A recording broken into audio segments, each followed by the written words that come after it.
यदि हमने समझ लिए तो दोनों ग्रंथों का रहस्य हमें समझ में आता है। तो कल अपन ने जो प्रारंभ किया था, शरीर वचन मन इनके द्वारा क्रिया का योग यानी संबंध होता है, वही आश्रम है। तो अपन यहाँ पर कल तो जो द्रव्य मन भाव मन की बात अपन कर रही थी, तो जो 13वें गुण स्थान में द्रव्य मन है वो कैसे काम करता है। भाव मन तो खत्म हो गया, द्रव्य मन है वो कैसे काम करता है। अपन ने कभी कभी देखा 3-4 साल 8-10 साल के बच्चे और किसी भी धर्म के बाजे बज रहे हो, बाहर सड़क पर बाजे बज रहे हैं, तो बच्चे उन बाजों की ध्वनि से अपने आप नाचना शुरू कर देते हैं। क्या वह ध्वनि किसको प्रभावित करती है? उस द्रव्य मन को। उनके अंदर भाव मन अभी विकसित नहीं हुआ, वो संगीत का मतलब कुछ नहीं जानते, परंतु वो द्रव्य मन द्रव्य जो ध्वनि है बच्चों की, वो बच्चों के मन को क्या कर रही है? वाइब्रेट कर रही है।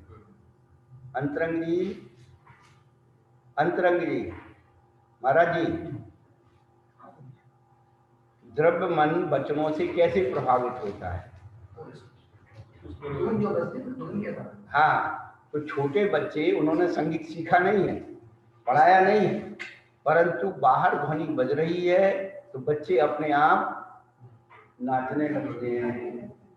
तो ये द्रव्य मन का जो प्रभाव है, वो द्रव्य मन कैसे प्रभावित होता है? वचन वर्णों से। तो अहल भगवान की, केवली भगवान की वो नहीं है, भाव मन नहीं है, द्रव्य मन है, परंतु वचन वर्णाओं के द्वारा वो द्रव्य मन प्रभावित होता है।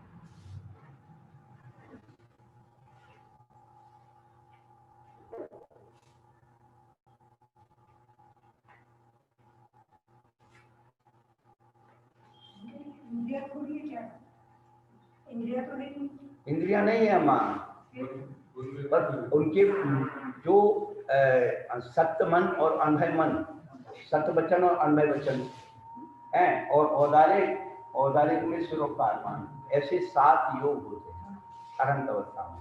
तो यहाँ हम आपको ये कहना चाहते हैं कि 13वें गुण स्थान में 7 योग हैं, उसमें मनोयोग की स्थिति क्या है? तो द्रव्य मन तो है लेकिन भाव मन नहीं है। अब वो द्रव्य मन में जो वाइब्रेशन होता है वो किसके द्वारा होता है? तो वचन वर्णाओं से द्रव्य मन प्रभावित होता है। क्या उसका उदाहरण क्या हमने दिया कि छोटे छोटे बच्चे हैं 2-3 साल के, जो खड़े हो जाते हैं, अब उनको कुछ मालूम नहीं है और बाहर बाजे बज रहे हैं तो वे अंदर नाचने लगते हैं। तो वो वाद्य ध्वनि वचनों ने उसके बच्चों के मनों को प्रभावित किया। ऐसे ही जब भगवान की दिव्य ध्वनि छिड़ती है उसके कारण उनका जो द्रव्य मन है वो वाइब्रेट करेगा। हमें ये समझना है क्या द्रव्य मन कैसे काम करता है। तो कल हमने एक और बात बताई थी कि जिंदा बकरा है, वो तो बोल रहा है मैं, और उसकी खाद निकाल के मर गई, तो फिर वो जब दूसरे को थाप लगाएगा तो उसमें से ध्वनि निकलेगी। ध्वनि चलती करस्पंसान ऊर्जा की अपेक्षित है। तो वचन वर्गणाओं का उसमें मन पर प्रभाव पड़ता है तो वो वैसी ध्वनि निकलती है। दूसरा उदाहरण, किसी खाई में कुएं में अपन कहते तुम अच्छे हो, तो वापस ध्वनि आती तुम अच्छे हो, उसमें तो ध्वनि है नहीं। अब समझ में आ रहा है? 2 उदाहरण 3 उदाहरण लेकर के इन चीजों को अपन को समझ लेना चाहिए। ये आज काम नहीं आएंगी, कल काम आएंगी, काम जरूर आएंगी। मैंने तो ये जीवन में देखा।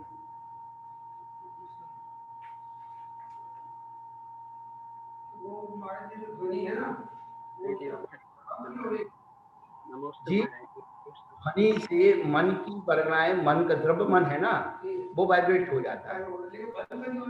नहीं, वो पर जो 13वें गुण स्थान में मन की बात कही ना, सत्य मन और अनभय मन, तो वो वचनों के कारण मन वो वाइब्रेट होता है। हाँ, ये हम समझाना चाहिए। नमस्ते गुरुदेव। हाँ गुरुदेव देखिए ये वाली पुस्तक है हमारे पास, ये चल जाएगी? ये चल जाएगी, दौड़ेगी, परंतु इसमें पूरी बात नहीं है। अच्छा, तो अभी ये के तो लिए हमारे सफल। अभी के लिए निकाल लो 6वां अध्याय, कोई दिक्कत नहीं। गुरु जी नमस्ते। गुरु जी ताऊ आपसे बात की बोल रहे हैं? ताऊ ताऊ नमस्ते बोल रहे महाराज जी। नमस्ते महाराज जी।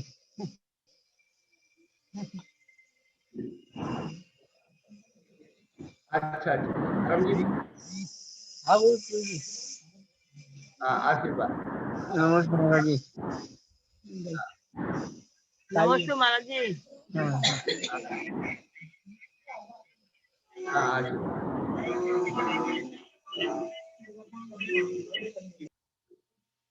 तो हमें समझना क्या है कि द्रव्य मन और भाव मन की जो क्रियाएं हैं वो कैसे होती है। तो नॉन क्रियावरण कर्म का जो क्षोभम होता है, नॉन क्रियावरण कर्म का क्षोभम, तब उसकी प्रति जो है उन्होंने बताया कि अभ्यंतर में तो वीर्यांतराय कर्म का और नॉन क्रियावरण का जो क्षोभम होता है, तब जो है आत्मा की जो है मनोलब्धि सन्निधानी बाह्य निमित्त मनोवर्णा अवलंबने से सकती है। तो बाह्य निमित्त मनोवर्णा का अवलंबन होने पर जो मन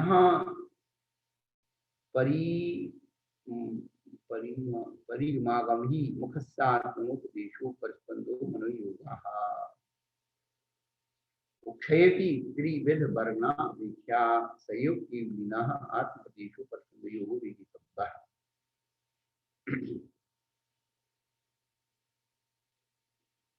तो वीर्यांतराय कर्म और ज्ञानावरण के कर्म के क्षय हो जाने पर संयोग की जो 3 प्रकार की वर्णाओं की अपेक्षा आत्मदेश परस्पंद होता है, वही योग है, ऐसा जानना चाहिए।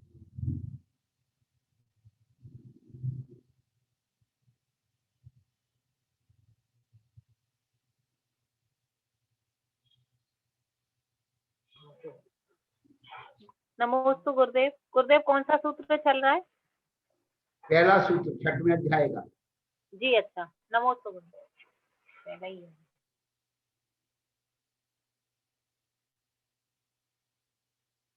तो यहाँ तो उन्होंने 3 योग क्या करते हैं, 3 प्रकार की क्रिया योग है ये बतलाया, लेकिन आश्रव क्या है? तो आश्रव जो है उन्होंने कहा आश्रवः,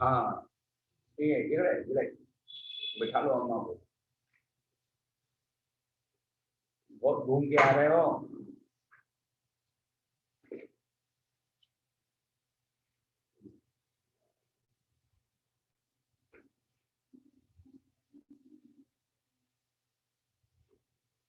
तो जो मन वचन काय के द्वारा स्पंदन होकर के वर्णाएं अपनी तरफ खींचती हैं, उसका नाम आश्रय।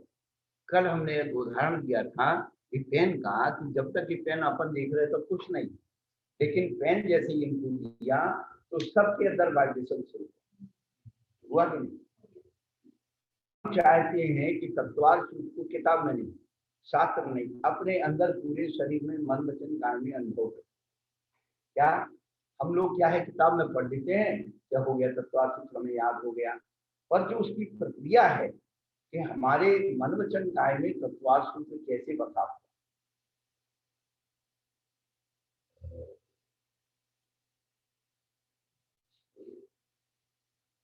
तो इस ध्यान ने जो हमारे अंदर प्रक्रिया पैदा की, इनके देने के बाद सबके मन में आया महाराज ने उनको दे दिया, मेरे को नहीं दिया। सबसे पहले मन के अंदर वाइब्रेट,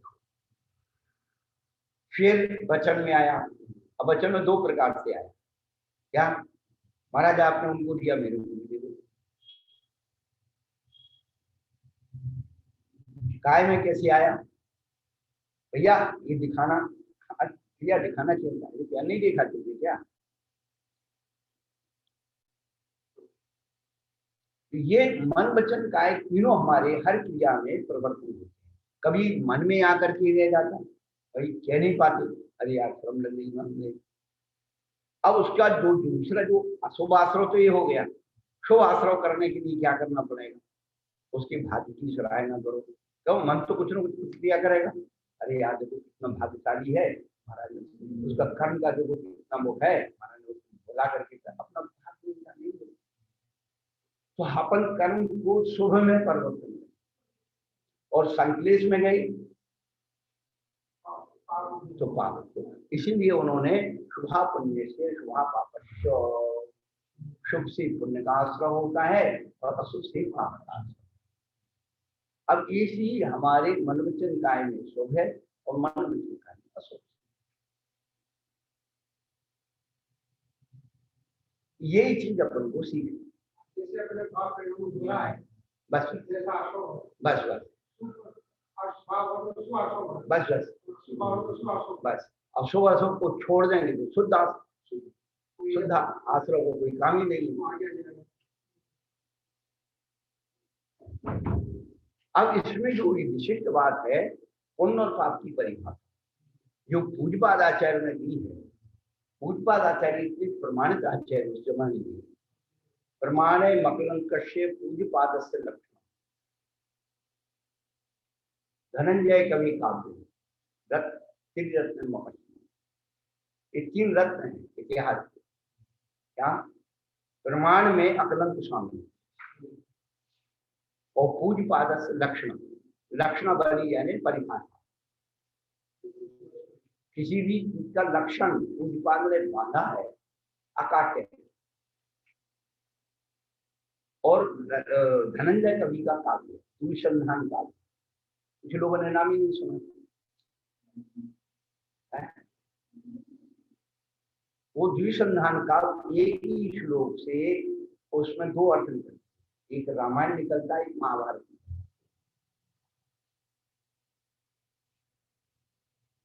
ये अपूर्व रत्न। तो पूज्यपाद आचार्य ने जो पुण्य की परिभाषा दी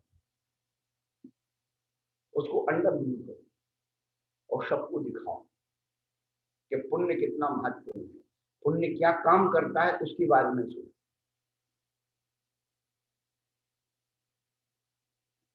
तो उन्होंने जो पुण्य की परिभाषा दी है शुभा पुण्य से शुभा पाप में, तो ये कहा यहाँ थोड़ा सा और ले लेते हैं ऊपर से, शुभ योग पुण्य का और अशुभ योग पाप का आश्रय है। शुभ योग क्या है, अशुभ योग क्या है, हिंसा चोरी मैथुन आदि अशुभ का योग है।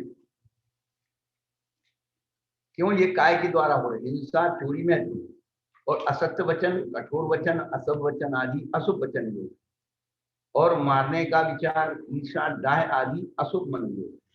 क्या मारने का विचार हो, ईर्षा हो और डाह हो, ये क्या है, अशुभ मन योग है। अपन को ये चीज सीखना, ईर्षा और डाह में क्या अंतर है, क्या ईर्ष्या और डाह में क्या अंतर है। बड़े छोटी छोटी एक शब्द दिए ना, अब उसमें खुलासा नहीं किया, अब उनके पास उतना ही समय था, इतना लिख के गए तो हमारा भाग और समझ रहे ना, हमारा सौभाग्य। ईर्ष्या और डाह में क्या अंतर, उसे यह मिल गया मुझे नहीं मिला, ऐसी अतृप्त भावना को ईर्ष्या कहते हैं। क्या, उसे यह मिल गया मुझे नहीं मिला, ऐसी अतृप्त भावना को क्या कहते हैं, ईर्ष्या।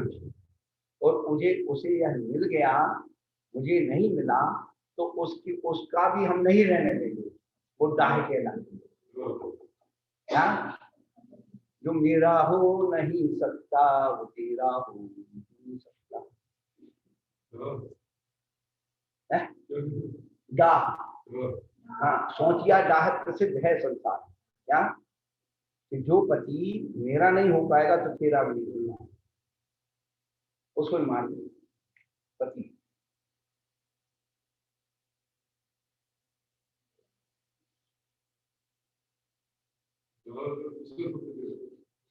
ईर्ष्या और डाह 2 शब्द अलग अलग है।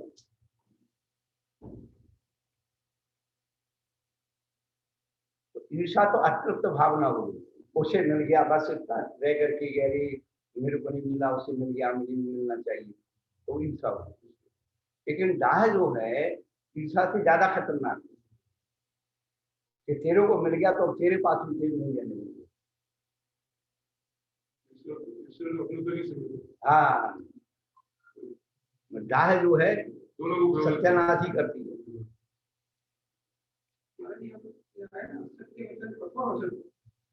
हाँ हाँ,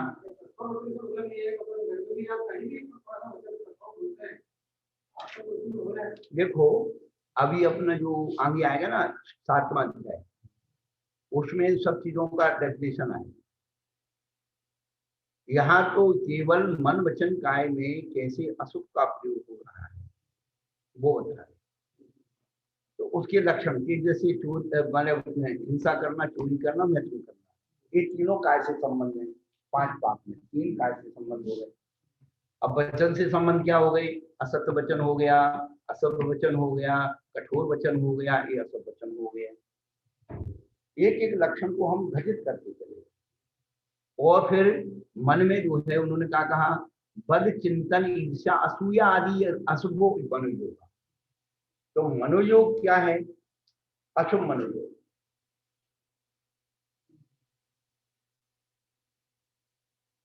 बेटा वो स्टूल रखा है ना कुर्सी पर उठा, वो भैया को दे दो और ये इधर से साथ को दे दो। ऊपर रखिए शुरुआत। हाँ ये इसके ये रखिए। हाँ ये ले लो वो है तो वो सब एक। ये वाली ले लो, इसमें थोड़ा सा क्या पैराग्राफ मिल रहे हैं 245 के। तो जो समझने योग्य चीज है वो ये है क्या कि हिंसा को, चोरी को और मैथुन को, 3 को काय में लिया? काय योग में। और असत्य वचन को, कठोर वचन को, असभ्य वचन को वचन योग में, अशुभ वचन योग में। और ईर्ष्या, दाह और इनको क्या? बद चिंतन। बद चिंतन किसी को मारने आदि का जो चिंतन है वो मनोयोग में लिया। तो ईर्ष्या और दाह में क्या अंतर है? उसे यह मिल गया, मुझे नहीं मिला, ऐसी अतृप्त भावना को ईर्ष्या कहते हैं। और जो मुझे नहीं मिला उसके पास है तो हम उसके पास भी उसे नहीं रहने देंगे, वो दाह है। बिल्कुल।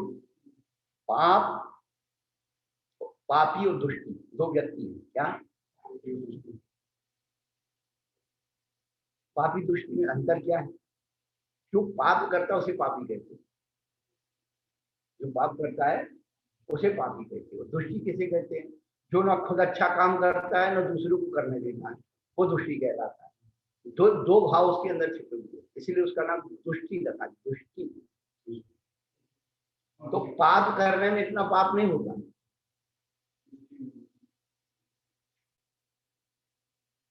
ये चीजें जो हमारी आत्मा के हित की है, इनके बारे में अपन चिंतन करें, क्या हमारी चेतना का उत्थान हो।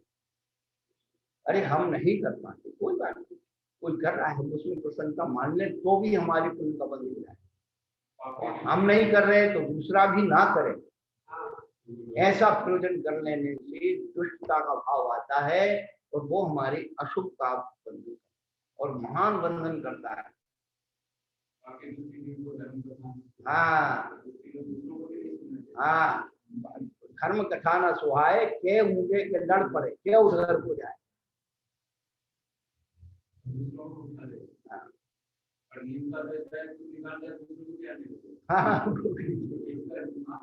हाँ तो वो तो नींद आ रही तो उसका पाप तो हो जाएगा। लड़ पड़े ऊँगे लड़ पड़े तो खुद भी है और दूसरों को पता। बिल्कुल, हमारे यहाँ कर्म की बहुत व्याख्या होती है, 9 कर्म की व्याख्या होती है, पर ये 6वां अध्याय पूरा 9 कर्म की व्याख्या करने वाला है। ये 9 कर्म तो है, शरीर वचन मन, एक क्या है? 9 कर्म। कर्म के अपने कोई हाथ पैर नहीं है, न दिखते हैं। कर्म की जो फिलॉसफी है, थ्योरी है जैन दर्शन की, वो संसार के दृष्टि से अलग। अब बताइए, पानी बह रहा है, वही पानी मिर्ची के पेड़ में गया तो चटका हो गया, गन्ने के पेड़ में गया तो मीठा हो गया, नींबू के पेड़ में गया तो खट्टा हो गया, नीम के पेड़ में या तो कड़वा हो। तो हमारे अभिप्रायों में जो वर्णन होता है वैसी वर्णनाओं का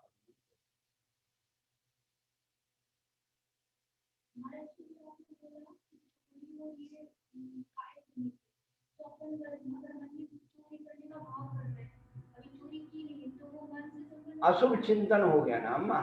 लेकिन जो दिखता है, चोरी दिख रही है, मन का अभिप्राय तो अलग जा रहा है। देखो अम्मा, जो आचार्य ने लक्षण दिखाए, पहले तो अपन लक्षण पे चलेंगे। अब आचार्य ने कह दिया कि भाई हिंसा, चोरी और मैथुन, ये तीनों काय की प्रवृत्ति से हो रहा है। पहले अपन मूल लक्षण पे चले, पर बिना भाव के क्या वो मैथुन करेगा या चोरी करेगा या हिंसा करेगा। तो जो व्यक्त रूप है, तो इसलिए समरम्भ समारंभ आरंभ मनवतर की 108 प्रकार। पर यह प्रारंभिक रूप में उन्होंने ये बताया कि काय में जो प्रकट हो रहा है, जो काय से प्रकट हो रहा है वो हम बता रहे हैं। मन में उसके क्या है? हाँ हाँ हाँ, वही चीज है ना, यही चीज है ना। हाँ, तो वो अलग अलग जो वो बताएं, हर चीज की जो सूचना होती है वह लक्षण भेद से होती है। ये सारी की सारी जीव, ये परिणति है जो पंचेंद्रिय जीवों को संबंधित करके किया है। 108 प्रकार का आरंभ किसको होगा? जो संघी पंचेंद्रिय होगा। ऐसे नहीं होगा, उससे कहां से हो जाएगा? तो जो प्रकाश, हमारे यहाँ 2 ही उदाहरण आचार्य थे, या तो प्रकाश या निकृष्ट। वहां पूर्ण पूर्ण पूर्ण आश्रव की बात करी जाएगी, वो अभी आगे आने वाला है, इसलिए आएगा। यहाँ पर जो आश्रव की शुरुआत हो रही है, तो एक इंद्रिय से और पंचेंद्रिय चल रहा है। अपने ऐसा लगा जो काय वांग मन करनी होगा, ये सूत्र है, और एक इंद्रिय से पंचेंद्रिय का घटित के लिए, और पंचेंद्रिय से एक इंद्रिय का नहीं लेंगे, ये समझ लो। हाँ, ये यही चीजें है ना। तो अपन को उनके, हमें आचार्यों के अभिप्राय को पकड़ना है।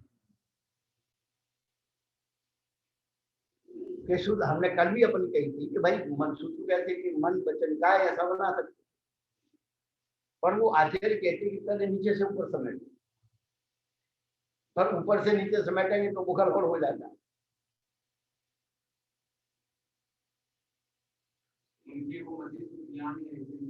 हाँ हाँ, कुमति।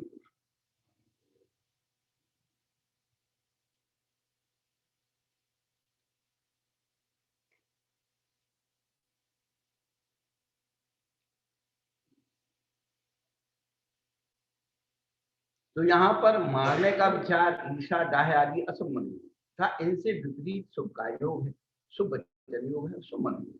यानी जितना अपने ऊपर पड़ा, अहिंसा, अचोर्य और ब्रह्मचर्य, सत्य वचन और शब्द वचन और शीतल वचन, ये सब शुभ वचन योग हैं। और दूसरे की क्या? हित की कामना सूचना, सुखी रहने, सब चीजें अच्छा बोलो, अच्छा। तो सुख में आ गया। अब इन्होंने जो कहा कि सुख के योग से, योग के शुभ और अशुभ की भेद किस कारण से? जो योग शुभ परिणामों के निमित्त से होता है वो शुभ योग है, और जो योग अशुभ परिणामों के निमित्त से होता है अशुभ योग है। शायद कोई यह माने कि शुभ और अशुभ कर्म का कारण होने से शुभ और अशुभ योग होता है, शुभ बात नहीं। क्योंकि यदि इस प्रकार का लक्षण कहा जाता है तो शुभ योग ही नहीं हो सकता, क्योंकि शुभ योग को भी ज्ञानावरणादि कर्मों के बंध का कारण और घाटिया कर्म पानी, घाटिया कर्म पाप रूपी है, और शुभ योग से भी ज्ञानावरण कर्म का आश्रय हो रहा है। तो वो उन्होंने मैंने थोड़ा सा पलट करके जवाब दिया कि योग शुभ परिणामों के निमित्त से होता है वह शुभ योग है, जो योग अशुभ परिणामों के निमित्त से होता है अशुभ योग है। शायद ये कोई माने कि शुभ और अशुभ कर्मों का, शुभ अशुभ कर्म का कारण होने से शुभ और अशुभ योग होता है, शुभ अशुभ कर्म का कारण होने से शुभ और अशुभ योग होता है। कर्म का कारण होने से शुभ अशुभ ये बात नहीं बनेगी। क्यों? यदि इस प्रकार का लक्षण बनाएंगे तो शुभ योग ही नहीं हो सकता। इस शुभ योग को ही ज्ञानावरणादि कर्मों की बंध का कारण माना है। इसलिए शुभ और अशुभ योग का जो लक्षण यहाँ पर किया है वही सही है। अब उन्होंने ये जो विशेष बात आपको बतानी है, सबको बतानी है, और रोज इसको दोहराओ। यहाँ शास्त्र सभा में दोहराओ, प्रवचन में दोहराओ, और कहीं भी चर्चा करो उनको दोहराओ। तो भैया पुण्य की परिभाषा क्या है और पाप की परिभाषा क्या है? पुनात्यात्मानं पूयते नैनवा पुण्यम।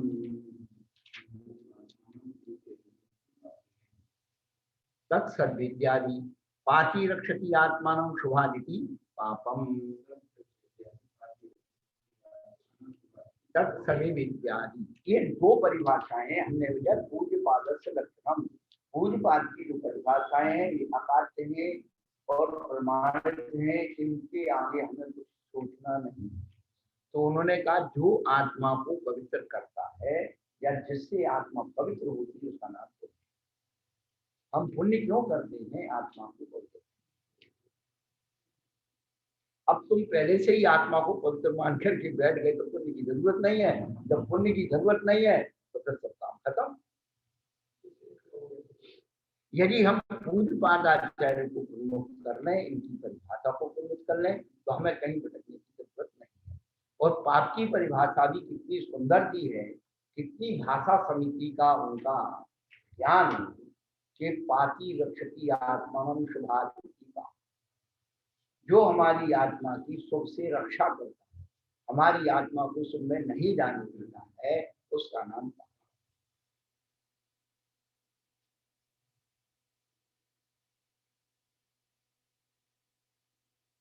और प्रमाद सबसे बड़ा हिंसा, प्रमाद भाव हिंसा करता है। अभी जो 7वें अध्याय में अभी पाप के लक्षण जो बताएंगे तो उसमें लिखा है प्रमत्त युगात् प्राण विरोधम। प्रमाद के योग से प्राणों का विरोध। तो ये लिखा है प्रमाद क्या करता है? प्रमाद क्या करता है? अहिंसा की हिंसा करता है। प्रमाद क्या करता है? अहिंसा की हिंसा करता है। प्रमाद क्या करता है? बोलो। क्या करता है? हाँ, तो वही तो हो गया। तो अहिंसा की हिंसा कर दी उसने। मान लो सभी को मान, अच्छे काम का, अच्छे कार्य का फल सबको मानने तो सवेरे जल्दी उठना चाहिए। अब जैसे सवेरा होने को अलार्म भी बजा करके रख देते हैं, भर के रख देते हैं, लगा देते हैं, और जैसे ही वो अलार्म बजा, अरे अभी 5 मिनट और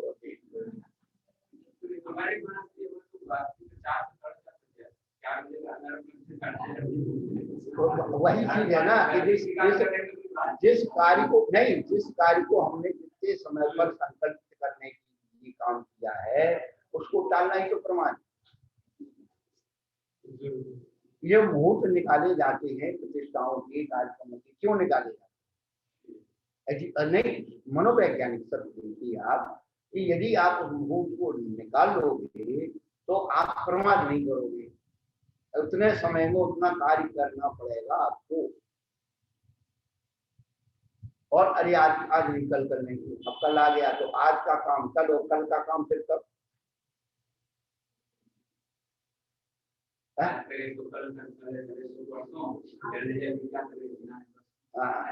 कल की खबर नहीं है क्या?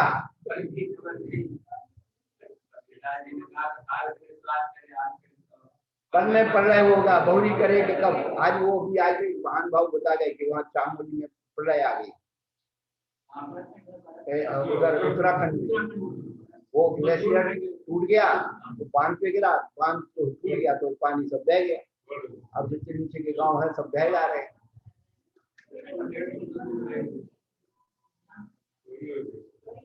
तो ये सब होना है। कोरोना ने 22 मार्च को सारे भारत को या विश्व को थामा।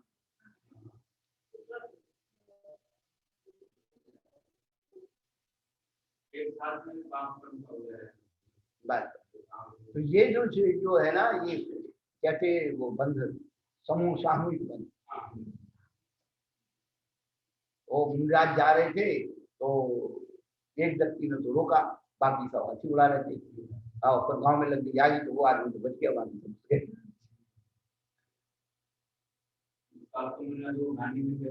हाँ वो तो खैर वो तो अभी बाद में मिला। हाँ वो तो सब वो ही है कभी तो सामूहिक बंद ऐसे हो। तो पाती रक्षती आत्मा शुभाती पापम, जो हमारी आत्मा की सुख में जाने से रक्षा करता है उसका नाम पाप, और जो हमारी आत्मा को पवित्र करता है उसका नाम। देखिए साबुन का रोल क्या है?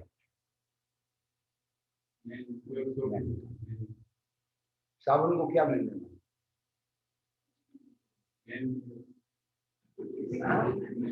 हाँ लेकिन वो साबुन जब मैल निकालती है, जब अपन को ये विश्वास हो जाता है कि मैल निकल गया, तो फिर कपड़े को कूटना बंद कर देते। फिर साबुन का जो रस है उसको निकाल दिया। वो कैसे निकाला जाता है? तो निर्मल पानी में उस कपड़े को बार बार ऐसे करते, या उसमें यदि साबुन का भी अंश रह गया तो कपड़ा जल्दी फट जाएगा, खराब हो जाएगा। वो कास्टिक जो है उसका, वो कपड़े की धागे को कमजोर कर देगा।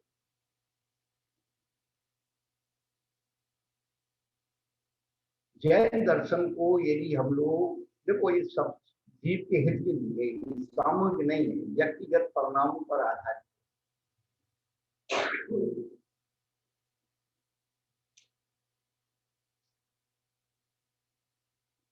तो पुण्य तो सबको चाहिए, पुण्य का फल सबको चाहिए। पुनः पुण्यम पुण्यम फलम इच्छन्ति पुण्यम नेक्षन्ति माता, पापम फलम नेक्षन्ति पापम कुर्वन्ति यत्नतः। उसका भी ऐसा है इसका आत्मविश्वास। तो पुण्य का फल तो हर जीव चाहता है, लेकिन पुण्य का कमाना नहीं चाहता, और पाप का फल कोई नहीं चाहता। और पापम कुर्वन्ति यत्नतः, और पुण्य का महत्व समझते हुए ही पुण्य नहीं करना चाहिए। और पाप का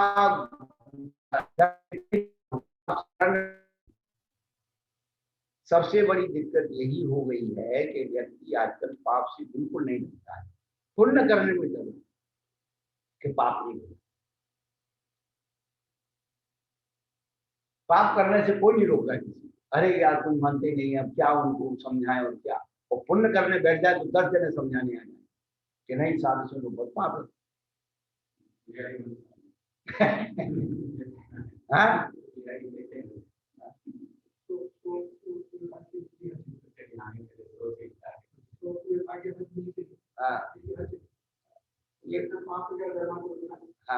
ये चीजें जो है हमारे आचार्यों की मजबूत आचार्य कि पुण्य काम करता है, ये परमेष्ठी जुटते हैं, ये सब जीवन परमात्मा क्या है, जीवन मुर्दा पुण्य नहीं, जीवन। अब आप कैसे समझाएं? अभी हम भाई साहब से कहें कि भाई आप महाराज जी, तो आप यही कहोगे महाराज जी हमारा इतना पुण्य नहीं है, इसका मतलब है हमारा पुण्य था। और आप पढ़ते ही 6 डाला में शकल।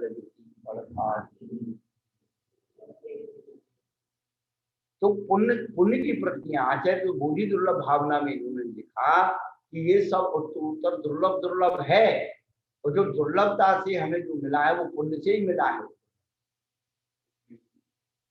अब आप जैसी माता बहने हम रहती हो आराम से, और तुम्हारी माता तुम्हारी जैसी माता बहने फुटपाथ से पड़ी, कचरा भी रही है, दूसरे घरों में झाड़ू पहुंचा कर पड़ी है, कचरा भी रही है, झुकी झोपड़ी में पड़ी हुई है, मेहनत मजदूरी कर रही है, यही देखो ना आप है तो क्या इंसान नहीं है? और बहुत तो वही तो प्रमाद है कि आप उस पुण्य का महत्व से समझ भी रहे हैं, फिर भी हम उसका प्रयोग नहीं कर पा रहे। तो पापानुबंधी पुण्य,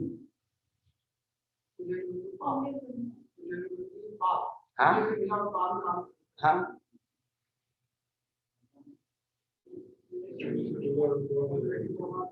नहीं नहीं नहीं नहीं, अब आप सुन लो, वो थोड़ी सी डेफिनेशन है। पुण्यानुबंधी पाप, हाँ, पाप के उदय में वो पुण्य करने का साहस करता है, तो पाप का उदय से पुण्य को बना देता है, तो ये पुण्यानुबंधी पाप कहलाता है। पुण्यानुबंधी पाप जैसे कृषान किसान, वो क्या करता है? पुण्यानुबंधी पाप करता है। खेती कर रहा है ना, वो खेती का क्रिया तो पाप की है, लेकिन फल किसका है? पुण्य का। नहीं समझ में आ रहा, फिर समझाएं, समझाएं। अच्छा ये बताओ, मनुष्य पर्याय पुण्य से मिली पाप से मिली? पुण्य से मिली ना, ईमानदारी थी, बदलोगे तो नहीं। पर ये बताओ कि मनुष्य पर्याय को उत्पन्न करने की जो क्रिया थी, पुण्य की थी पाप की?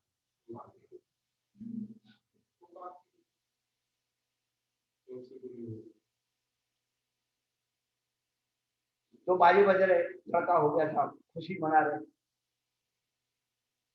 क्रिया एक ही है लेकिन उसके भाव हो।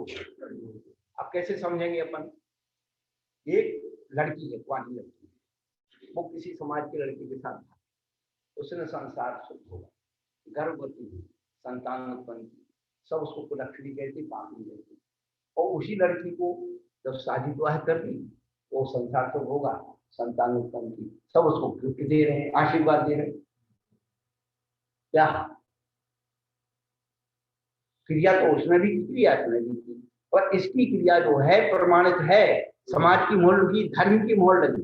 कल बता रहे थे ना कि अर्थ पुरुषार्थ, काम पुरुषार्थ पूजनीय होता है, पुरुषार्थ पूजनीय होता है। तो अब जो है उसको गिफ्ट भी दे रहे, इनाम भी दे रहे, आशीर्वाद दे रहे। तो जो शादी करके जो लाई जाती है उसको क्या कहते हैं? धर्म पत्नी। और वो जो भोग के लिए लाई, वो भोग पत्नी है। तो भोग पत्नी की संतान को प्रॉपर्टी का बर्थराइट नहीं होता, धर्म पत्नी की संतान को प्रॉपर्टी का बर्थराइट। पांडव कितने भाई थे? 5। और कर्ण किसका लड़का था? बोलो। वही माता थे, वही पिता थे। पर अमर्यादित हुए, इसलिए सामाजिक मान्यता नहीं। वो कुछ भी गौ उसमें नहीं डाल। तो हम लोग क्रिया तो पाप की करते, फल पुण्य की। उसी प्रकार से दान पूजा में यद्यपि सावधानता है,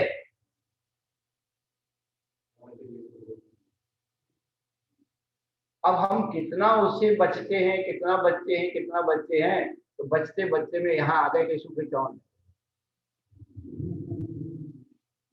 सब जगह हिंसा, सब जगह हिंसा, सब जगह हिंसा की स्थापना करें।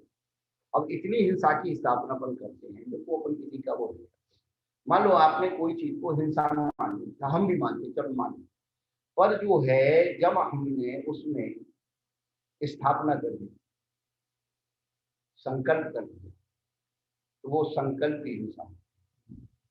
आटे का मुर्गा बना के चल, तो संकल्प। और यहाँ पर जो दान पूजा में है वो कौन सी हिंसा है? आरंभी हिंसा। उसके बगैर वो दान पूजा हो ही नहीं सकती। आरंभी, उद्योगी, विरोधी और संकल्प, 4 प्रकार की। तो गृहस्थ जो है वो संकल्प की हिंसा का त्यागी है। आरंभी, उद्योगी, विरोधी, वो उसके हिंसा का त्यागी हो ही नहीं सकता। ना उसका व्यापार चलेगा, ना गृहस्थी चलेगी, ना धर्म चलेगा। पंचसूना किसके त्याग हैं? हाँ, तो जो पंचसूना के त्यागी हैं, उन पंचसूना के त्यागी को आप 5 सूना करके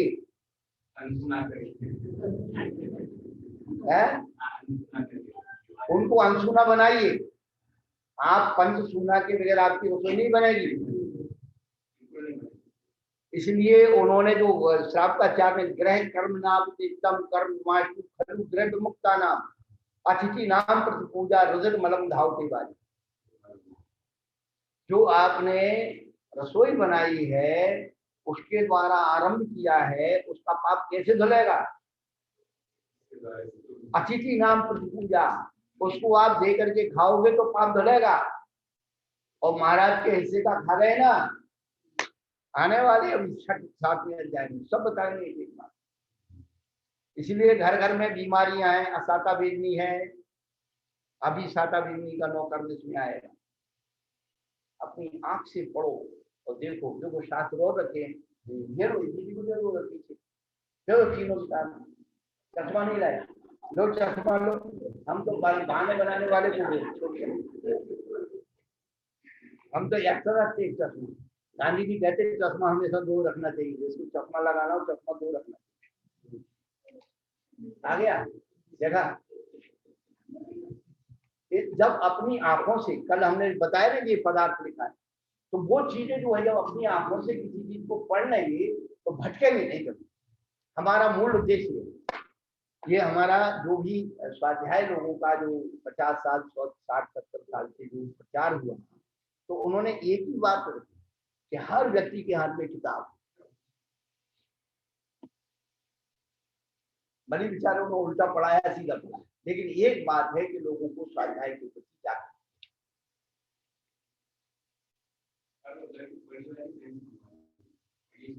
हाँ हाँ, तो मंगवा लेना। हाँ,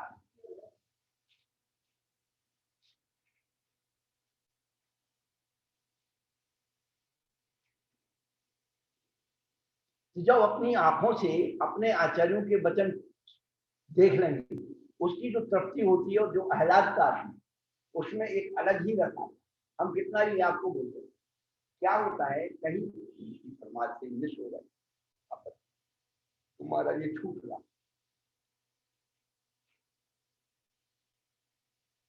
अब ये पुण्य और पाप की जो परिभाषा है, तो हम आपको जो बता रहे हैं कि ये परमेश्वर क्या है, चैतन्य जीवंत पुण्य के परमाणु के पुण्य।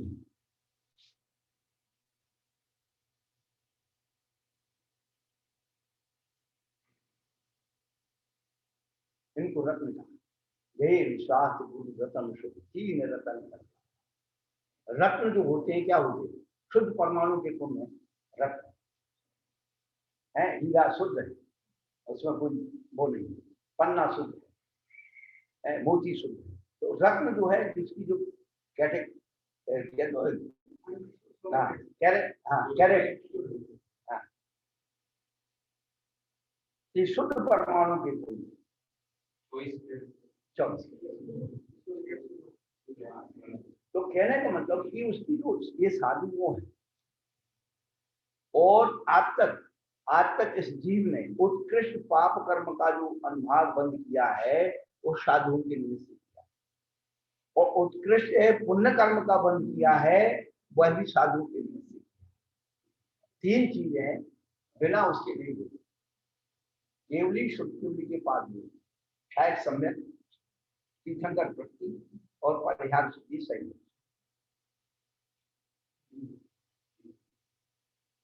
और 70 कूड़ा कूड़ी का जो बंद करता है वो केवली शुद्ध संग धर्म देवा वर्ण वादु कर जो आने वाले। पर ये प्रारंभ भूमिका में इसलिए बता रहे हैं कि हमारी जो चेतना उसमें वो केंद्रीकरण हो।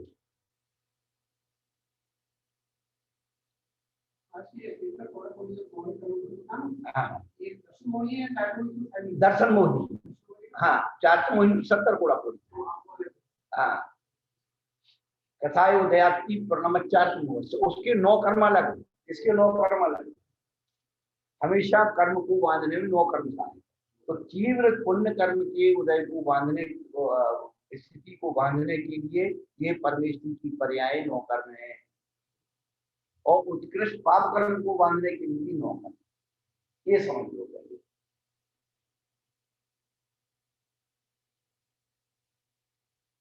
नौकर है ना सहायक, नौकर माने नौकर, नौकर मतलब नौकर, नौकर माने बोलो, नौकर माने नौकर माने नौकर, बोलो नौकर माने नौकर।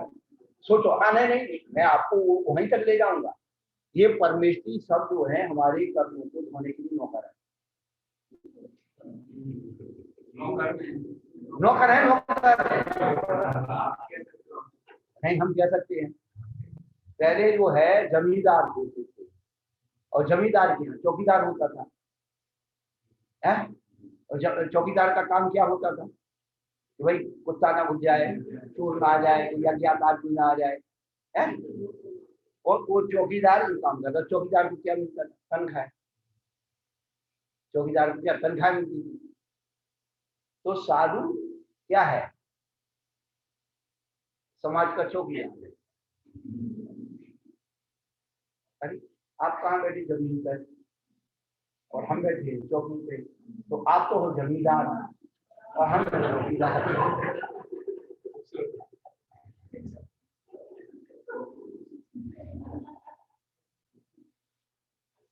तो आपके परिणामों में विष्णु के चोर ना घुस जाए, पाप के डकैत ना आ जाए, और ये जो है बुराइयों की जो है वो ना हो जाए, उनको रोकने के लिए साधु चौकीदार उसी का उपदेश देता है। और बदले में क्या मिलता है? तन खाता है। जितना तन खाता है उतने देते हो, उससे ज्यादा कहाँ देते हो? वो भी तुम्हारे घर के चौकीदार को तो आप सवेरे का नाश्ता, दोपहर का भोजन, शाम का भोजन, रात के 4-5 टाइम का खिला।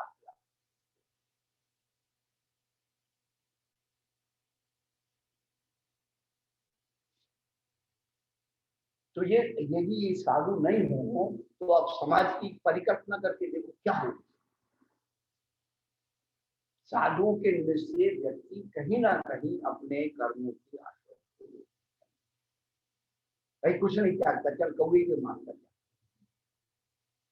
एक शेठ जी थे, कोई रुचि नहीं थी धर्म में, सिखानी थी धर्मात्मा।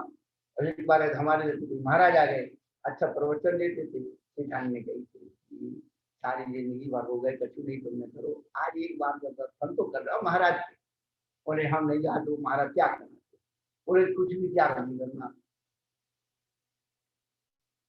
कोई बात नहीं। अब सेठ जी आए, महाराज को महाराज ने दे दिया। अब महाराज तो महाराज हो गए, भाई कछु त्याग करो। देखो भाई हम महाराज, हम ये सब त्याग मांगने कोई विश्वास नहीं रखते, हमसे त्याग नहीं होता। तो महाराज ने कहा कि त्याग नहीं होता, एक आदमी काम करो, तुम घाटा खाते हो, पत्थर खाते हो? बोले नहीं खाते। तो बोले इसी का त्याग करो। अब ने सोची भाटा तो खाते नहीं है, त्याग कर देते, तो भाटे का त्याग कर दिया। बोले हाँ नहीं खाएंगे। अब पहुंचे घर, को भाई वही सेठ जी तो भरे हुए थे, तो तुमने पहुंचा दिया और तुम कहते थे कुछ त्याग नहीं करना, और सेठ महाराज तुम मेरे पीछे पड़ गए, तो मैं तो महाराज को उल्लू पठाया हूँ, वो बनाया हूँ बेवकूफ। महाराज ने कहा भाटे का त्याग कर दो, तो मैं भाटे का त्याग करके आ गया। अब सेठ हाथी माथा पकड़े कि सेठ जी तुम तो बर्बाद हो गए, अब ये आटा कैसे पीछे है? आटा पीछे तो भाटा घिसे। तो अब और नमक तो भाटा ही है, अब खाओ बेटा। तो बेटा हुआ बिना नमक का। नानियों बाबा के चक्कर में मत आना करिए, बहुत खराब होते हैं। हाँ, जिसको लपेट लेते हैं लपेट ही लेते हैं।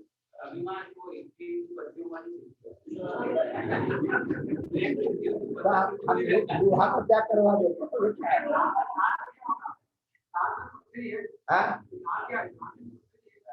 नकली दांत लगाओगे तो थोड़ी पत्थर है।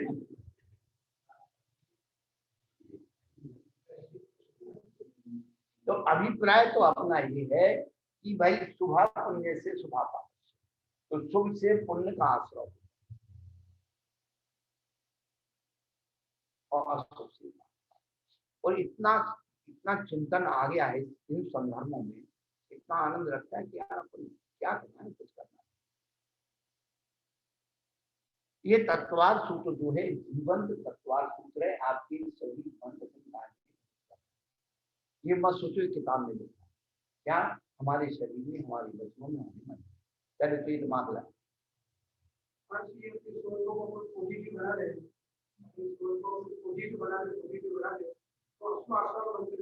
बस बस बस।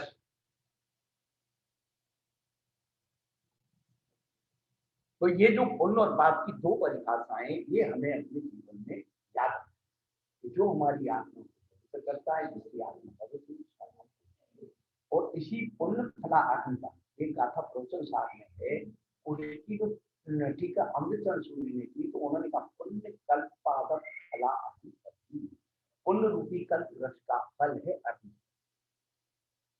फिर हम मंदिर क्यों बना रहे? पुण्य कमाने। शास्त्र क्यों पढ़ रहे हैं? पुण्य। गुरु की सेवा क्यों कर रहे हैं? पुण्य। ये पुण्य कमाने के प्रकष्ट मौका, प्रकष्टतम मौका। जिन भगवान के दर्शन करने से संबंध, जिन बिंब दर्शन, और उसकी ताकत देखो कि जिन कर्मों को हम करोड़ों वर्षों की तपस्या से नष्ट नहीं कर सकते हैं, ऐसे विद्युत निकासित नाम की कर्म जिन भगवान की मुद्रा की इतना अहोभाव जिन भगवान की पत्थर की मुद्रा पर, धातु की मुद्रा पर, इतना अहोभाव। हम अपने आप को एक बहुत अच्छी बात कहते हैं, सबको कहते हैं, ये बताओ आपकी हो सकता है 3-4 पीढ़ी पुराना घर हो, हमें बताओ कि 3-4 पीढ़ी पुराना कोई आपके घर में कोई आभूषण बचा, कोई बर्तन रखा है? 4-5 पीढ़ी पुराना कोई आभूषण और बर्तन है? नहीं है ना? नहीं है। हम आपको अपनी अनुभूति बताते हैं। देखो हम आपको अपनी अनुभूति बताते हैं कि जो ये मुद्रा है ना, हमारी ये मुद्रा 1000 साल पुराने बाहुबली वाला, क्या कोई काल्पनिक नहीं। हमारी मुद्रा के भगवान आज भी मिल रहे हैं। मोहनजोदड़ो के उसमें खुदाई में 1000, 4000, 5000 वर्ष पुराने वो मिल रहे हैं। इसका मतलब ये कोई कृत्रिम नहीं है, आज की नहीं है, कोई हमारे साथ धोखा नहीं है, आज और अभी के लिए। समझ में आया? इसलिए अहोभाव से इस धर्म को इतना आनंदित होकर के और अनुभव करना। इससे क्या होता है? दृढ़ता बनती है। दृष्टांति क्या बनती है? दृढ़ता आती है। हमेशा ध्यान रखो, दृष्टांति क्या होता है? दृष्टांति क्या होता है? दृढ़ता। अब हम आपको एक और उदाहरण दें कि मोक्ष जो होता है वो 2.5 होता है, और मनुष्यों का गमन 2.5 के बाहर नहीं होता, तिरंचों का हो सकता है। क्या तिरंचों का औदारिक शरीर नहीं है?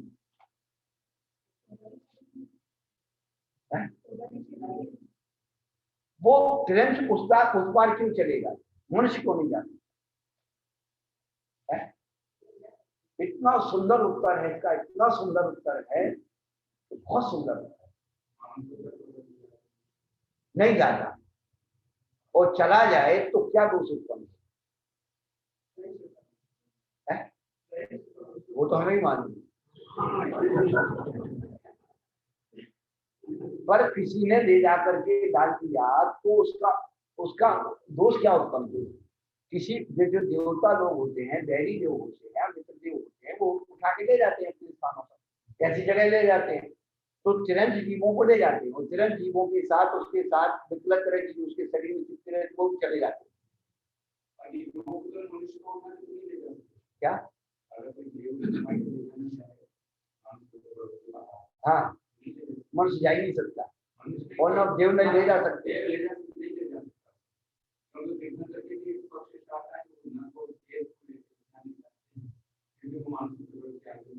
नहीं, वो तीर्थंकर के नक्शे की बात नहीं है। वो मानसोत्तर पर्वत के वो ऊपर से ले जाते हैं, मानसोत्तर पर्वत की और ऊंचाई से ले जाते हैं, क्षीरोदय जी समझ में कराने के लिए। मानसूत्र पर की ऊंचाई इसके ऊपर से लेके जाते, तो वो उसका कोई नियामक नहीं, वो तो हम भी जानते। तो ले जा नहीं सकता उसकी, वो क्यों नहीं है, वो मान लो ले गया, अब हम दूसरे कहते ले गया तो क्या दोष उत्पन्न हो। पहले अपन वो चीज जो अपन तो मीमांसक है, मीमांसक समझते समीक्षा करना, कोई सिद्धांत मानना नहीं, हर बात को एक केंद्र लगा करके उसको बाधित करे।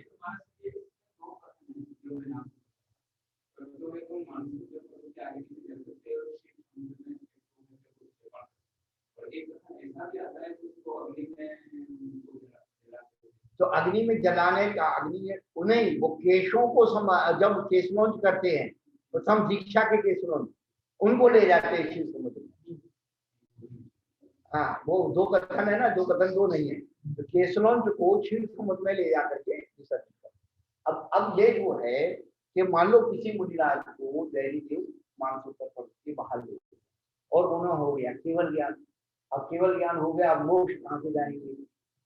मानसूत्र पर्वत के बाहर सिद्धिसला तो है नहीं, सिद्धिसला तो 2.5 फीट तो ऐसे टेढ़े होकर के थोड़ी आएंगे, इसीलिए वो बाधित हो जाएंगे।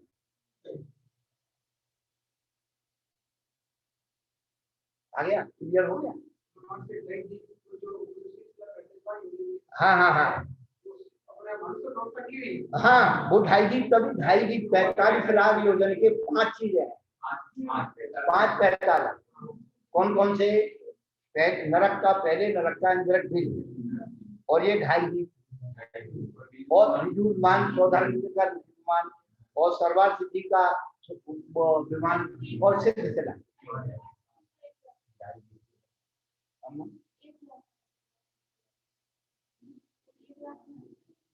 अच्छा 1 लाख ऊपर सिद्धिसला और सिद्धिस्थान, जो सिद्धिसला है ना वो, और ऊपर का जो जहां पर सिद्ध है।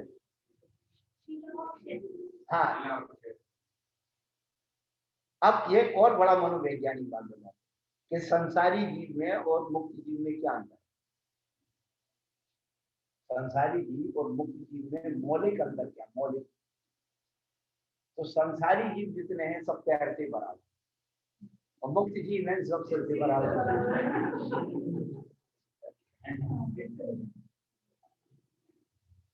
मुंडे मुंडे मितर भिन्ना,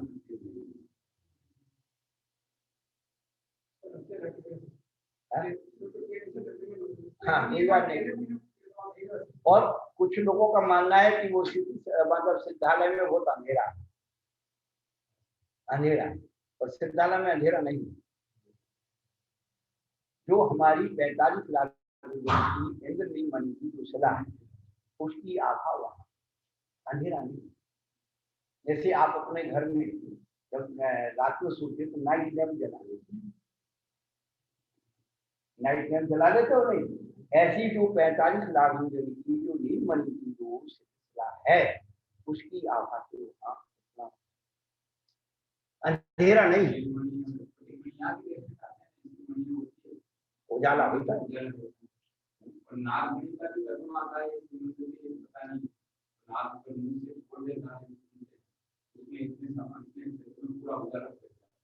अब हम कितनी बातें बताएं, अभी हम आपको उसके लक्षण बताएंगे, उसकी विधि बताएंगे, सब आती है गुरु महाराज के पास, यार बहुत सारी चीजें सीख सकते।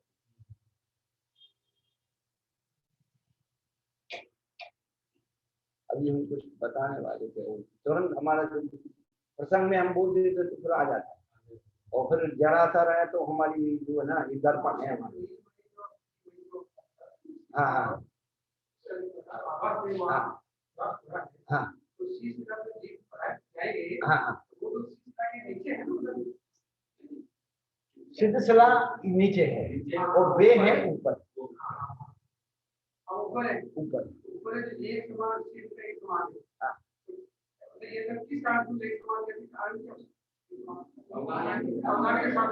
नहीं, सिर से बराबर हो गए ना।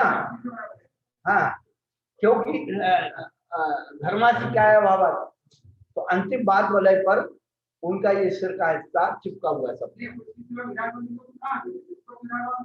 तो ये वो ऐसा है, व्यवहारिक भाषा में उन्हें विराजमान ही कहा जाता है।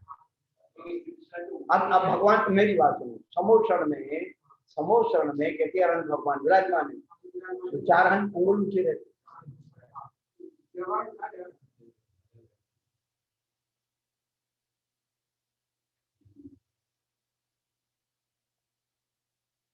कहाँ से बात चलती है? हाँ, मानसूत्र पर्वत वाला वो तो हो गया, तो खड़ी तो आएगी तो बात आएगी। हाँ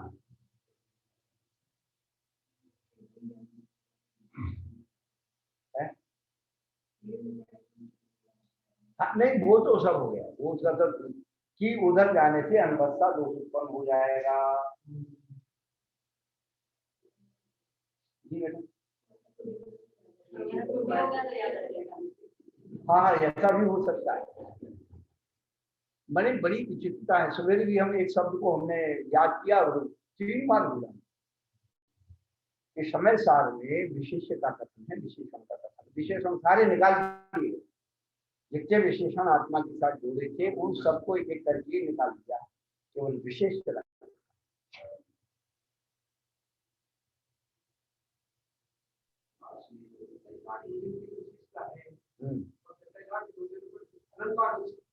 हाँ हाँ हाँ,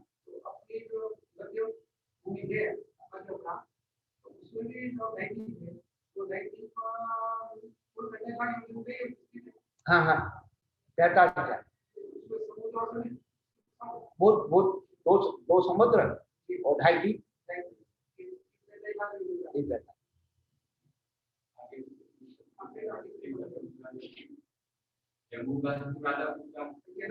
नागमणि की बात आई थी।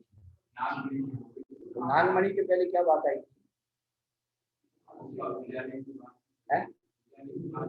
हाँ वो जा रही।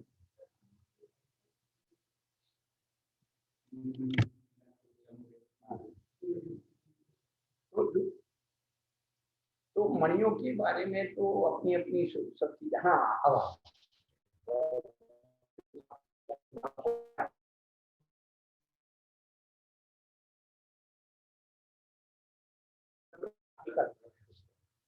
अब दर्शन करने जैसे समझेंगे कि याद रखें 3 चीजें हैं, रोटी, कपड़ा और क्या।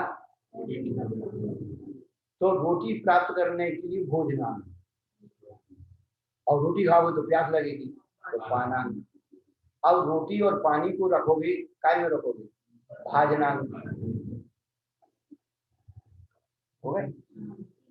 अब कपड़ा चाहिए तो वस्त्रांग। अब कपड़ा तुझे पहन लो और वो तो आप लोग अभी ठंडी है ना, नहीं कर इधर बाहर यहाँ से लटका लटका के भूषणांग।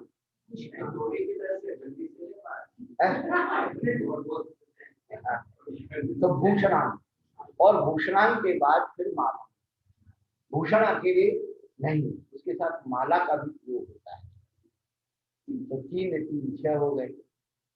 अब फिर जो है अब रहने के लिए चाहिए। अब रहने के लिए क्यों चाहिए? आराम से घूमो, आप जैसे घूमते हैं वहां भी मर्यादा है। संसार सुख होने के लिए क्या चाहिए? ग्रहण, है ना। अब घर बना लिया, अंधेरा हो जाएगा, ज्योतिरांग नहीं दीपांग, है ना। और अब दीप तो जल गया अंदर, तो बाहर क्या करोगे? बाहर अंधेरा हो गया तो वहां ज्योतिरांग। अब वहां दुकान जाना नहीं, ऑफिस जाना नहीं, मंदिर में पूजा करने जाना नहीं, क्या करें? खलुआ वाद्याम।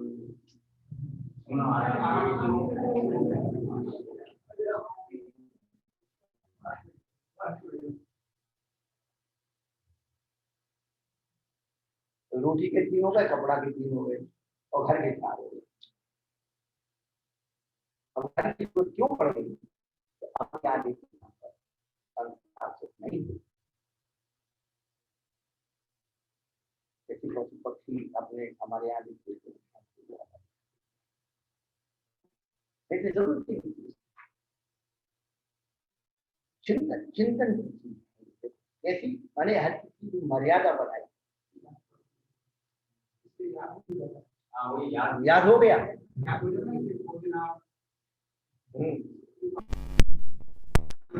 रखो। अब जो आपने यहाँ सुन लिया, आज घर जाके सबको बता। हम लोग अच्छी बातें सुन करके दूसरों को जरूर बताना चाहिए। अपन खराब बात सुन लेते हैं, दूसरों को बड़ा से अरे जी तुमने बात सुनी, आओ सब सुनी है अरे मैंने ना सुनी, अरे जी ऐसा हो, बड़ा रस ले लेके सुनती है, और का भाव अच्छी बात है जरूर लगे। वो भैया हाथ रहा है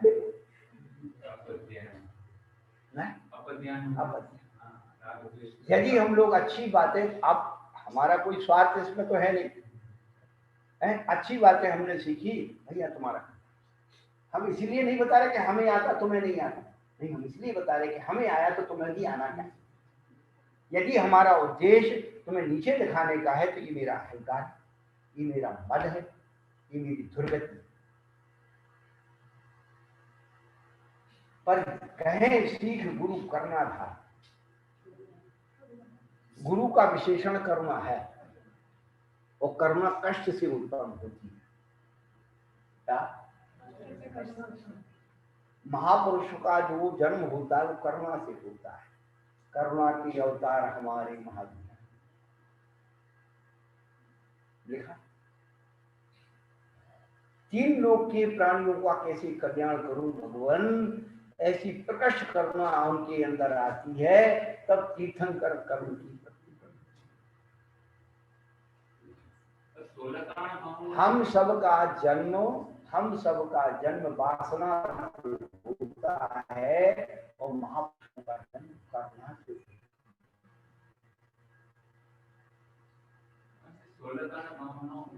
हाँ,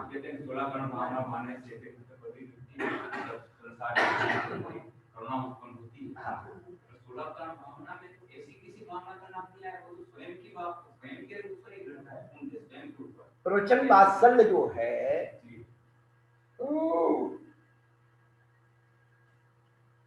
उसके अंदर वात्सल्य सदा जो गावे सोती है। एक माँ को अपने एक बच्चे के प्रति जो अनुराग होता है तो उसके स्तन में दूध आ जाता है। जो तीन लोक के प्राणियों के प्रति अनुराग करुणा रखते हैं, उनके पूरे शरीर में दूध हो जाए तो बनता है। एक दार्शनिक ने एक बहुत अच्छी बात लिखी कि संसारी जीवों में अधिकतम छोटे बच्चों के प्रति प्रेम होता है, बड़े बच्चों के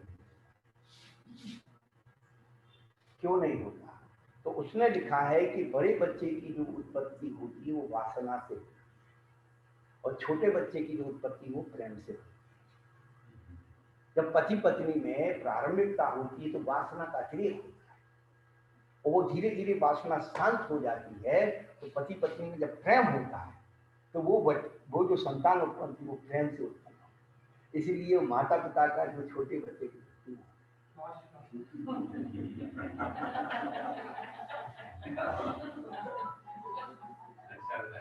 उदाहरण नहीं है, ये मीमांसा है, ये चिंतन है, दार्शनिकता है, मनोवैज्ञानिकता है।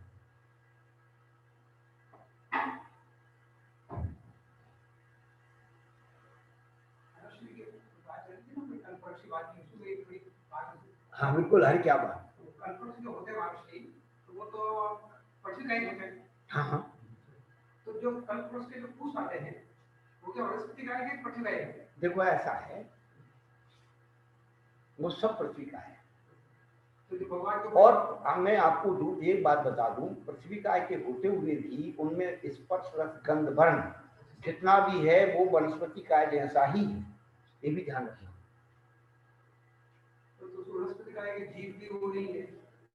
अब रही बात कि वो भी जब पृथ्वी का है तो जीवी है, ये वनस्पति का है वो पृथ्वी का है।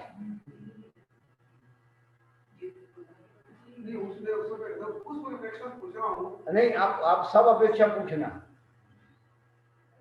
हम सारी अपेक्षाएं गुरु महाराज के उससे सारी अपेक्षाएं हमने समझ रखी। जैसे इंद्र उसको वर्षा करते थे। हाँ हाँ हाँ तो वो कल्पवृक्ष उसको की वर्षा करता है। हाँ हाँ हाँ हाँ कोई तो वो पृथ्वी का ही होगा। हाँ पृथ्वी का है, पर उसके स्पर्श रस गंध वर्ण सारे वनस्पति काय जैसे हैं, ये भी ध्यान रखना।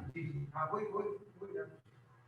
चंदन जो है ना, ये चंदन क्या है वहां पता है आपको? ये चंदन पृथ्वी का है।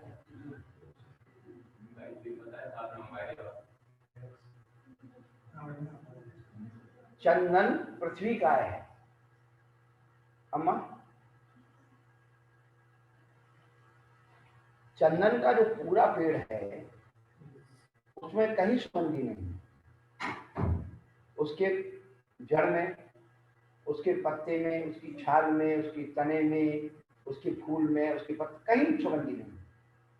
जब वो इतना मोटा हो जाएगा तो उसके अंदर रस खिंच करके अंदर इतना चंदन बनता है, कठोर होता है, लाल नहीं होता है। लाल चंदन और पीला चंदन, सफेद चंदन अलग अलग प्रकार की प्रजाति होती है।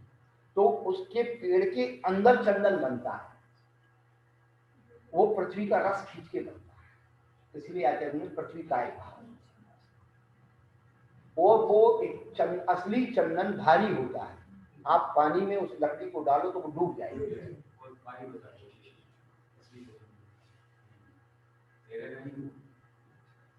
जिस चंदन के पेड़ पर सर्प लगते रहते वो गीला चंदन के पेड़ पर नहीं लगते।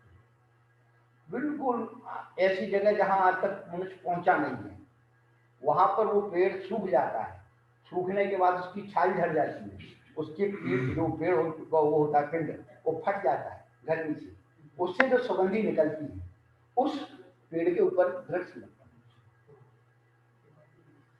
है। नहीं तो बताएंगे भाई, तुम हम नहीं बताएंगे, कौन पूछे? तो तुम जानते वही हम बताते हो, हमारा क्या होता।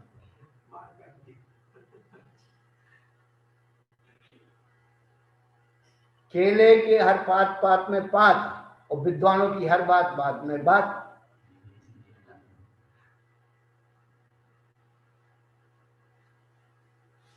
ये सब जनरल नॉलेज है।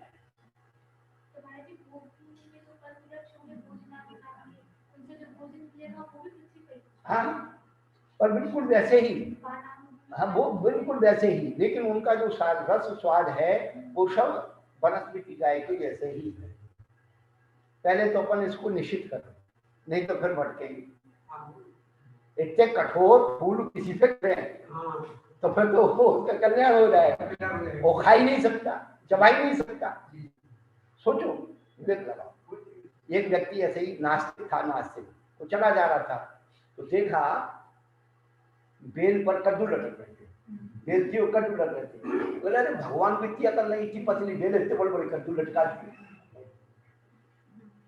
न भगवान की जगह होता तो बेचारी को छोटे छोटे लगा। तो थोड़ी दूर आगे गया तो कबीट क्या था, नहीं कबीट क्या था वो, कबर कबर क्या बोलते, हाँ उसका पेड़ था। अब वो उसको देख के रहे कितना पेड़ भगवान है, इतना बड़ा पेड़ बना इतने से फल लगा दिए। थोड़ा थका हुआ था, उसने कहा चलो लेट जाते हैं। आवाज भैया भगवान तूने क्या कहिए, इतने बड़ा पल लगाते तो मेरा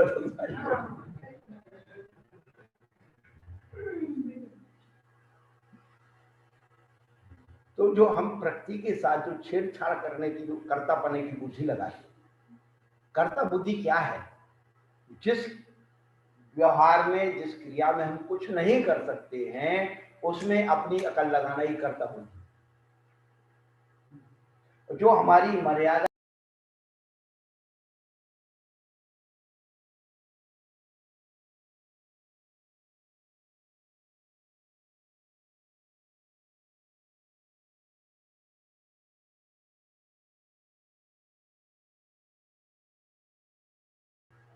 क्या, वो कह रहा था कि हम तो ये इसकी जगह ये लगा देंगे, इसकी जगह ये लगा देंगे, ये करता हूं।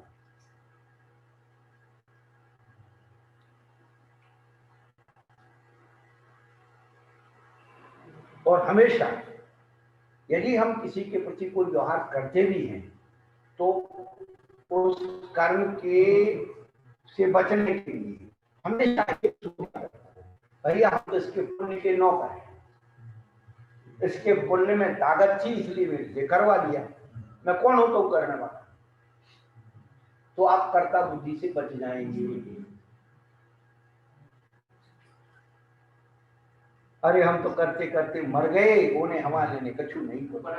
ये कर्ता बुद्धि से अपने अंदर संक्लेश उत्पन्न होगा और संक्लेश से अशुभ कर्म बंद होकर के हम दुर्गति के ही पात्र बनेंगे। इसलिए नेकी कर कुएं में डाल, नहीं वो नेकी तुझे कुएं में डालेगी। आवर मुझे मार और सिंह से नहीं तो पूछ से ही मार। तो ऐसे क्यों करना?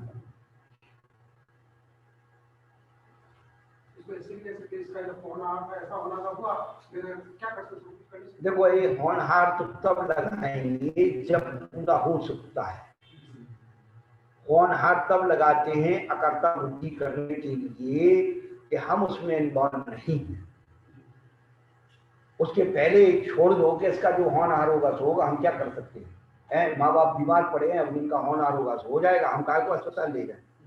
कर लो, नहीं करने के पहले कर लो ना, होनहार पे छोड़ दो। हम मानते ना आपकी बात को। क्या जो एकांतिक नियम हो गया है, जो होनहार से होगी, तो ये एकांतिक होने के बाद फिर अपने मन को संतोष देने की, क्या होने के बाद अपने मन को संतोष देने की, भैया संकेत क्यों करते हो, ऐसा ही होना था, हो गया। अपने को संक्लेश से बचाने के मन को संतोष और धर्म के प्रति दृढ़ता जो अपना है, उसके प्रति आस्था, श्रद्धा, जो कर्म का उस पर भी आस्था बनती है। नहीं ऐसे ही होना था, मैंने तो अच्छा प्रयास किया, पर नहीं हो सका तो प्रयास तो किया ना, उसके पहले करके छोड़ दो ना। यदि वो होनहार होगी तो वो हो जाएगी, मैं उसको क्या कर सकता हूँ? बिल्कुल बिल्कुल, यही है सब चीजें, बिल्कुल एक अपन तो क्लियर है।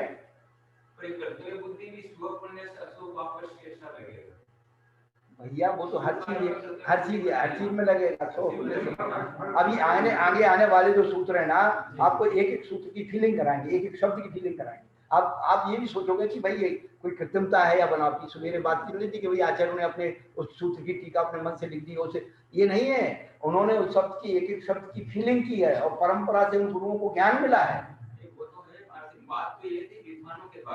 अब भैया देखो, अब हम उनके बारे में कुछ नहीं कह सकते भैया, हम उनके बारे में कुछ नहीं कह सकते। विद्वान कहाँ तक रहे मैं आपको बताऊं, पंडित सदाशिवदास जी तक विद्वान थे। आज पूरे भारतवर्ष में 2 विद्वान थे, एक पंडित रतनचंद जी मुखत्यार सहारनपुर वाले और एक हमारे भिंडर वाले जवाहरलाल सिद्धांत साथी, जिन्होंने समाज का एक हल्दी टीका के अलावा कभी एक पैसा नहीं दिया, आने जाने तक किराया नहीं दिया। इनको कहते विद्वान, जिनके अंदर लिफाफा की नीयत लगी हो, विद्वान किस बात। पहली बात। दूसरी बात है कि सदाशिवदास जी तक ग्रंथ लिखने के लिए संकल्प किया कि जब तक ये ग्रंथ पूरा नहीं होगा तब तक हम ये त्याग रखेंगे खाने का, पीने का, भोगने की वस्तुओं का। आज कौन जिस विद्वान के घर जाओ, टेबल पर नाश्ता की प्लेट मिलेगी, बाजू में पानी की बोतल, क्या कर रहे, समझदार की टीका कर रहे। हमारे जैसे से वो आता नहीं हमारे पास। हम कोई बुराई तो करते नहीं, हम तो यथार्थ बोल रहे कि भाई ऐसा होता है नहीं होता। अब वो ऐसे करके लिख रहा है, उसकी क्या स्वाद आएगा? जो विषय कसाई लोग हैं उनको ही स्वाद आएगा, हमारे जैसे तो स्वाद आएगा नहीं।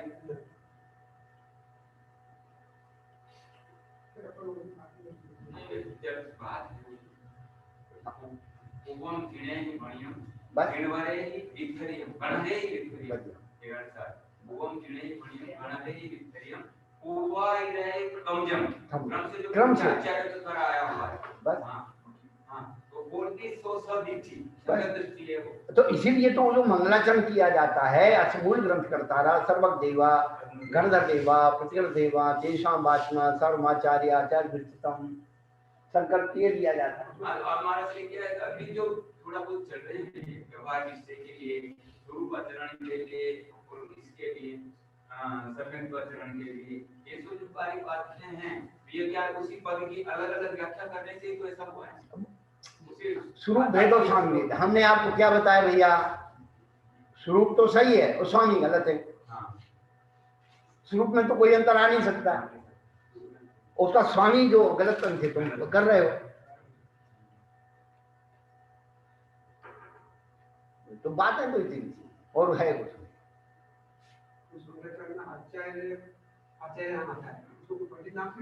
बस।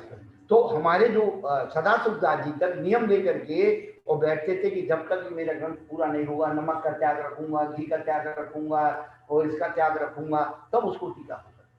तो उनकी टीकाओं पढ़ने में लालायिता है, सौंदर्यता है। जिसने कभी उपास की अनुभूति नहीं की, वो क्या उपास का उपदेश देगा? जिसने कभी नीरस भोजन नहीं किया, जिसने कभी नीरस भोजन नहीं किया, वो क्या अर्थ आत्मा का स्वरूप बताएगा? पहले तू अपनी इंद्रियों को नीरस कर, फिर अर्थ आत्मा का स्वाद ले।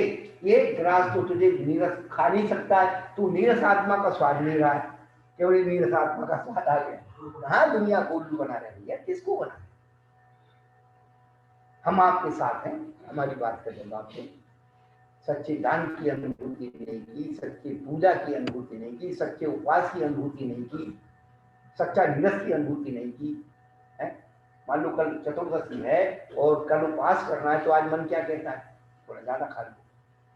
आज उपवास है तो अब कल सवेरे जो है जल्दी सी खाली मिल जाए, जल्दी से पहले पारना में ये खा लेंगे, तो उपवास कहाँ हुआ? वो हमारा से जो नहीं कर रहा है उससे तो अच्छा है। हाँ, नहीं, वो आपकी बात सही है। तो अभ्यास तो यही होता है, अभ्यास तो यही होता है। बिना जो छोटे छोटे हमारे मारवाड़ी समाज में सबसे ज्यादा उपवास करवाते 10-10 उपवास, तो वो सुबह हलवा मिलेगा, ये सब अपेक्षा नहीं करेगा। हाँ नहीं, तो कम से कम उतने समय तक भूख कर देखो। भूख देखो, आपको उपवास का मतलब क्या है? भूख और भोजन दोनों उपयोग से बाहर हो जाए, ना भूख याद रहे ना भोजन याद रहे, उसका नाम उपवास है।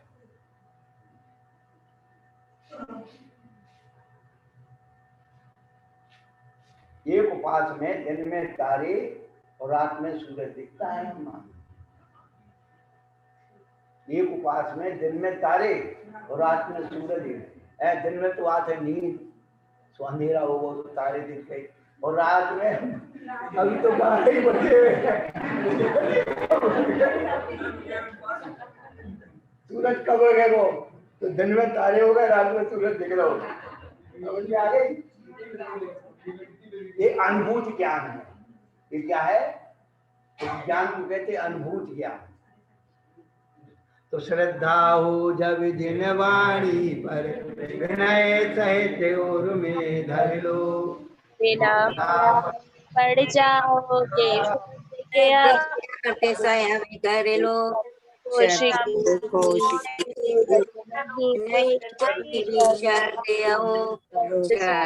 स्वयं में बदला देती है अपनी अर्थों को। शक्ति शक्ति है शब्द में, शब्द अर्थ का है भंडार। शब्द ज्ञान से ध्यान बढ़ता, शब्द भाव से हो भवतार। शब्द में अंतर दियो, अर्थ भाव का एक गान। शब्द अमित के होने पर ही लगता है संसार। बोले द्वादशांग जनवाणी माता की जय। वाणियों की प्रज्ञा कार्त प्रतिपादक 108 मुनि श्री अमित सागर जी महाराज की नमो नमो। जय नमो।